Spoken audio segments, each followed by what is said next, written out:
ஆதி சதுர்வேதங்கள் ஓதும் பரஞ்சோதியே எங்கள் அச்சனார் கோவில் அரசே. நம்புவோர்க்கு உபகாரி என்பதில் இவரன்றியில் நாட்டில் ஓர் தெய்வம் யார்கான். ஆதி சதுர்வேதங்கள் ஓதும் பரஞ்சோதியே எங்கள் அச்சனார் கோவில் அரசே. சுவாமியே சரணமையப்பா.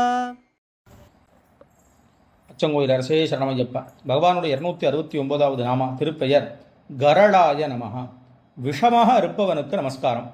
அதாவது தீயோர்களுக்கு அவன் விஷம் போன்றவன்.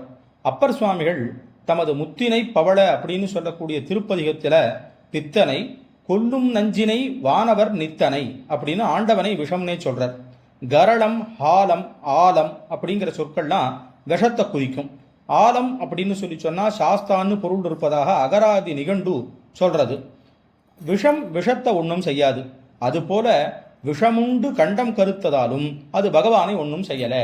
ஏன்னா விஷம்னு சொல்லி சொன்னா ஸ்ரீங்கிறதுக்கே நிறைய அர்த்தங்கள்ல ஸ்ரீகண்டன் அப்படின்னா ஸ்ரீனா அந்த இடத்துல விஷம்னு அர்த்தம்னு இருக்கு. அதனால விஷம் இப்ப பஞ்ச நவபாஷாணம்னு சொல்றோம், இது எல்லாமே விஷம். ஆனா விஷத்தை தாண்டிடுத்துன்னா அதே விஷத்தை கொள்ற விஷமாயிடுறது. அதனால விஷம்னா அந்த இடத்துல தோஷம்னு அர்த்தம் இல்லை. சம்சார இதுக்கு விஷம், அதுக்கு அவரே மருந்து. அந்த மாதிரி கெட்டதா இருக்கிறது எல்லாத்துக்கும் அவர் விஷமா இருக்கார். விடத்துடைய ஐயனார்னு பெரிய கோட்டை பேராவூரணி புதுவையில் அருகில ஒரே கோயிலில் உள்ள 12 ஐயனார்கள் ஒருவர். அவருக்கு விடத்துடை, விஷத்தோடு சேர்ந்த ஐயனார், விடத்துடை ஐயனார்னு பெயர். பொய்க்குடியால் பூரணத்தாள் சமேதராக இருக்காருங்கிற விஷயமும் இங்க இருக்கிறதா இருக்கு.